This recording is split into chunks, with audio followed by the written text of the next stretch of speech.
자, 우리 오늘 말씀은 말씀을 온유함으로 받으라, 이런 제목으로 우리 말씀을 함께 나누도록 하겠습니다. 자, 우리 오늘 말씀을 온유함으로 받으라, 이런 제목입니다. Humbly receive the word. 말씀을 온유함으로 받으라. 어느 나이 드신 믿음이 좋으신 권사님이 믿음이 너무 좋으셔서 이렇게 항상 손자를 드리고 예배당 앞자리에 앉아서 예배를 드립니다. 손자가 너무너무 힘들잖아요. 할머니는 좋지만. 그래서 꾸벅꾸벅 졸다가 아예 잠들어 버렸어요. 목사님이 신경 쓰이잖아요. 앞에서 자고 있으니까. 그래가지고 권사님, 설교 중에 권사님, 아이 좀 깨우세요. 아이 좀 깨우세요. 그랬더니 권사님이 했다는 말이 유명하잖아요. 왜 목사님이 재워놓고 나보러 깨우래 그래요? 뭐 이랬다 그러잖아요. 예배 중에 뭐 조는 사람이 있을 수 있고, 근데 뭐 자는 사람은 없죠. 뭐 예배 시간에 막 늘어져서 자는 사람 아직까지 못 본 것 같아요. 그런데 자는 건 아니지만, 졸지도 않지만 집중을 못하고 있는 사람은 있어요. 집중을 못하고 있는 사람. 과연 누구의 책임일까? 전하는 자의 책임일까? 아니면 듣는 자의 책임일까? 아무리 가르쳐도 깨닫지 못하고, 들어도 들리지 않고, 이해하지 못하고, 뭐 성경 공부도 참석하고, 근데 안 들린단 말이에요. 집중을 못한단 말이에요. 누구의 책임일까요? 저는 주로 이렇게 말씀을 전하는 입장이잖아요. 그래서 개인적으로 시간을 확보해서 여러 설교자들의 말씀을, 국내외 설교자들의 말씀을 듣습니다. 항상 집중이 되는 게 아니더라고요. 어떨 때는 집중이 안 돼요. 그러면 항상 생각해봐요. 도대체 내가 왜 이렇게 말씀에 집중이 안 되지? 산만하지? 그러면 어김없습니다. 전하는 자의 책임이 아니라 나의 책임이다 라는 걸 느껴요. 왜 그럴까요? 뭔가 염려가 나를 꽉 사로잡고 있잖아요. 그 말씀이 안 들려요. 지금 이 자리에 앉아서 예배를 하는 순간에도 뭔가 누구를 뭔가 어려운 일, 막 염려하는 문제, 일주일 동안 해결되지 않은 문제, 그거 붙들고 지금도 막 고민하잖아요. 하나님 말씀 하나도 안 들려요. 내 책임이구나, 내 책임이구나, 이런 걸 알았어요. 어느 성도가 예배 시간에 조금 일찍 와서 뒷자리, 안전한 자리, 뒷자리에 딱 앉았어요. 딱 앉았는데 예배 시간 거의 다 돼가지고 자기가 제일 미워하는 집사님이 한 분이 쑥 들어오시더니 자기 앞자리에 딱 앉는 거예요. 우리 교회 얘기는 아니에요. 미워하는 그 집사, 그 예배 내내 그 뒤통수가 꼴 보기 싫어가지고 예배가 전혀 집중이 안 된다는 거예요. 예배가 하나도 집중이 안 되는 거예요. 그 뒤통수 꼴 보기 싫어가지고. 그러니까 내 안에서 그 미움이 해결되지 않으니까 말씀이 안 들리더라. 예배가 집중되지 않더라. 그런 얘기죠. 그래서 무엇을 듣느냐도 중요하지만 어떻게 듣느냐가 참 중요해요. 우리 예수님이 그러셨어요. 무엇을 듣는가 주의하라.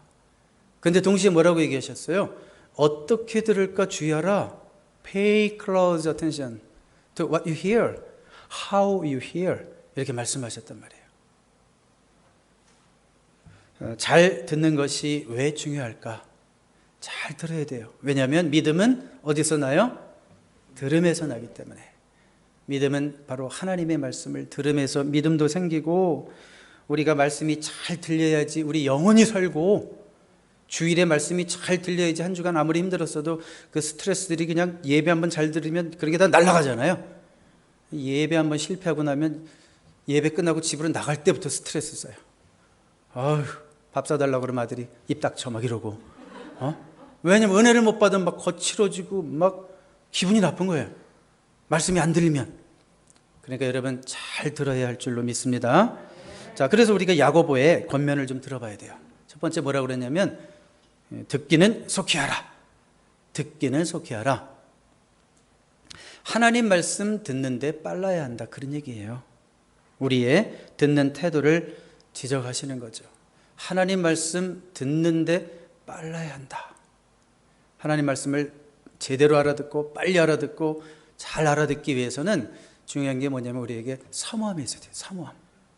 사모함이 있습니까?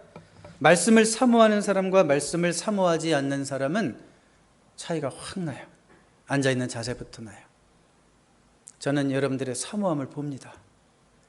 여러분들의 그 눈망울에서 사모함을 다 봐요. 여러분들의 그 긍정의 끄덕거림 속에서 사모함을 봐요. 근데 사모하지 않는 영혼들은 벌써 멍한 게 보일 수도 있어요. 네, 그렇게 차이가 난단 말이에요. 다윗이 그렇게 하나님을 사모하고 하나님 말씀을 사모했듯이 사슴이 시냇물을 찾아 갈급한 같이, 그 목마른 사슴이 시냇물을 찾아 갈급한 같이 내 영혼이 주님을 찾기에 갈급하나이다. 자, 이렇게 갈급한 심령이 될 때 말씀이 잘 들리는 거예요. 또 한 가지는 말씀이 잘 들리고 속히 듣는 자가 되기 위해서는 사모함과 함께 또 뭐가 있어야 되냐면 민감함이 있어야 돼요. 민감함. 언젠가 여러 사람들과 함께 레스토랑에 갔습니다. 레스토랑에서 좀 격조가 있는 레스토랑에서 이런저런 대화를 나눕니다. 모두가 다 그 나오는 음식과 분위기와 데코레이션과 이런 얘기들을 하느라고 막 정신이 없어요. 저 혼자 음악을 듣고 있었어요. 그 레스토랑에서 나오는 요한 스트라우스 2세의 아름답고 푸른 도나우강, 블루 다뉴브, 이 음악이 나오는 거예요. 너무 좋아요. 솔직히 말하면 제가 오늘 예배 오기 전에 이 얘기를 해야 되기 때문에 이 음악을 계속 틀어놨어요. 아침부터 한 5번 들었어요. 10분이 넘는 음악을. 너무 좋아요. 들을 때마다 그 아름답고 푸른 다뉴브강을 내가 가보지는 않았지만 연상이 돼요. 그렇게 아름다워요, 음악이. 자, 음악 소리에 민감한 저만 그 음악을 캐치하고 들을 수 있었다는 거예요. 모두가 다 그 음악 소리가 흘러나오고 있었지만 아무도 거기에 귀를 기울이지 않았어요. 안 들려요. 뭐가 나오나 보다 뭐 그렇게 생각했겠죠. 그렇지만 제 귀에는 아름다운 음악 소리가 들렸어요. 그 센시티비티, 바로 민감함입니다. 저기 2층에서 어디 골방에서 아이가 자고 있는데 그 갓난아이가 우는 소리가 들려요. 아무도 못 들어요. 엄마만 들어요. 바로 그런 마음으로 하나님 말씀을 우리가 대한다면 얼마나 좋을까.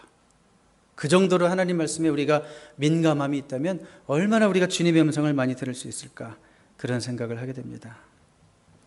그래서 듣기에 빠르시기 바랍니다. 두 번째로는 slow to speak, 이렇게 되어 있어요. 말하기는 더디하라. 말하기는 더디하라. 귀가 2개고 입이 하나니까 많이 듣고 말하는 건 좀 줄여, 이런 뻔히 듣는 그런 교훈을 얘기하는 게 아니고, 그것도 중요하지만 그걸 얘기하는 게 아니고, 하나님의 말씀 앞에서 하나님의 말씀이 들려올 때 너무 가볍게, 너무 건방지게 입을 열지 말라는 얘기예요. 그런 사람이 있어요, 없어요? 말씀을 들으면서도 너무 잘나셔가지고 하나님과 논쟁하려는 사람이 있어요, 없어요? 너무 똑똑하셔가지고 하나님 말씀이 뭐 논리적이지 않느니 뭐 과학적이지 않느니 그런 사람이 있어요, 없어요? 있어요. 말씀 가지고 논쟁하기를 좋아하면 신앙이 생기지도 않고 신앙이 성장하지도 않습니다. 기독교 최고의 신학자라고 하는 어거스틴이 4세기에 살았었는데, 어거스틴은 워낙 똑똑한 사람이고 학문을 많이 한 사람이라 하나님을 믿으려고 하는데 믿어지지도 않고 너무 힘든 거예요. 의심이 많았습니다. 그러다 어느 날 꿈을 꿨다 그러죠. 꿈속에서 한 소년이, 소년인지 소년인까지는 제가 잘 모르겠어요. 꼬마가 바닷가에서 조개 껍질을 가지고 바닷물을 계속 퍼내는 거예요. 바닷물을 계속 퍼내는 거예요. 뭔 일이야? 뭐하니? 네, 이 조개 껍질로 바닷물 퍼가지고 여기 이 모래 웅덩이에다가 물을 다 채우려고요. 바닷물을. 얘야, 그거 불가능해. 그게 어떻게 가능하니? 너 엄마 걱정하시겠다. 그러지 말고 빨리 집에 가라. 이제 어두워진다. 빨리 집에 가라. 그랬는데 그 꼬마가 뭐라 그러냐면, 아저씨도 되지도 않는 그 머리 가지고 하나님의 지식을 다 담으려고 애쓰지 말고 얼른 하나님께로 돌아가세요. 이러더라는 거예요. 꿈에서 꼬마가 깜짝 놀라가지고 꿈에서 깼어요. 그것이 어거스틴의 삶에 중요한 변화의 계기가 됐다고 하는 것이죠. 하나님의 말씀이 이해가 되지 않는다고, 하나님의 말씀이 마음에 들지 않는다고 그 말씀 앞에서 건방지게 반항하고 도전하지 말라는 것입니다. 인간의 짧은 지식으로 하나님의 그 말씀의 깊이를, 그 오미함을 우리가 다 이해할 수도 없잖아요. 겸손함으로 하나님 말씀을 받는다면 우리 말수가 적어져요. 교만이 사라질 때 말수가 적어져요. 오 하나님 말씀하시옵소서, 주의 종이 듣겠나이다, 이렇게 바뀔 줄로 믿습니다. 그리고 더 나아가서 세 번째, slow to wrath, 성내기도 더디하라 그랬습니다. 말씀에 대한 저항이 점점 심해지면 그것이 그 말씀에 대한 분노로 발전할 수 있어요. 말씀에 대해서 처음에 그냥 불평해요. 못 믿겠어. 뭐 그냥 말이 많어. 그러다 나중에는 말씀 때문에 분노해요. 막 화를 내요. 왜 그럴까요? 말씀이 자기를 불편하게 한다고. 말씀이 자기의 죄를 지적한다고. 어떤 사람이 거울을 보고 있는데 거울에 보니까 막 내 얼굴이 막 시커멓게 먹고 막 못생기고 막 성질이 나가지고 거울을 깨버렸어요. 잘한 거예요, 잘못한 거예요? 그렇게 하면 되는 거 안 되는 거예요? 뭐 하라고 거울 본 거예요? 더러운 얼굴 씻으라고 거울 봤는데 마찬가지예요. 하나님 말씀이 나의 죄를 드러낸다고, 하나님 말씀이 나의 잘못을 지적한다고 하나님 말씀 집어던지겠어요? 하나님 말씀 앞에서 분노해야 되겠어요? 그럴 수 없죠. 시카고 근교에 있는 해먼드 제일 침례교회는 뭐로 유명하냐면 오래전에 교회 강대상 앞에 방탄 유리를 해놨었어요. 방탄 유리. 저거보다 훨씬 센 거, 아주 총쏴도 안 뚫리는 거. 왜 저런 걸 해놨을까? 코로나 시대도 아니었는데 그 옛날에 유리를 쫙 그려놨어요. 어떤 방문객이 궁금해서 물었대요. 왜 이걸 해놨냐고, 이 앞에다가 왜 블락을 쳐놨냐고.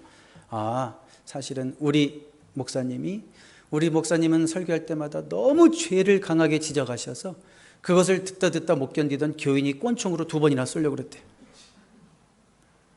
막 자기의 죄를 지적한다고. 목사님 나 표적 설교하는 거 아니냐고. 왜 내 죄를 지적하냐고. 이러면서 권총을 2번이나 쏘려고 그랬대요. 그래가지고 안전상 방탄 유리를, 세이프티한 유리를 그렇게 했다는 거예요. 자, 이렇게 극단적인 경우는 아니겠지만 실제로 많은 교인들이 성경을 읽으면서 말씀을 들으면서 분노하기도 한다는 거예요. 왜 스데반과 바울이 말씀을 전하다가 돌에 맞았는지 생각해 보세요. 왜 바른 말씀, 하나님 말씀 전했는데 왜 돌에 맞았는가 생각해 보시라고요. 왜 구약의 많은 예언자들이 하나님의 말씀을, 하나님의 뜻을 전달했기 때문에 그렇게 핍박을 당했는지 생각해 보시라고요. 하나님의 말씀이 우리를 콕 찌를 때가 있습니다. 어떻게 해야 돼요? 말씀 앞에서 내가 변하려고 해야 되죠. 내가 원하는 대로 말씀을 바꾸려고 하면 안 되고 말씀 앞에서 내가 변해야 됩니다.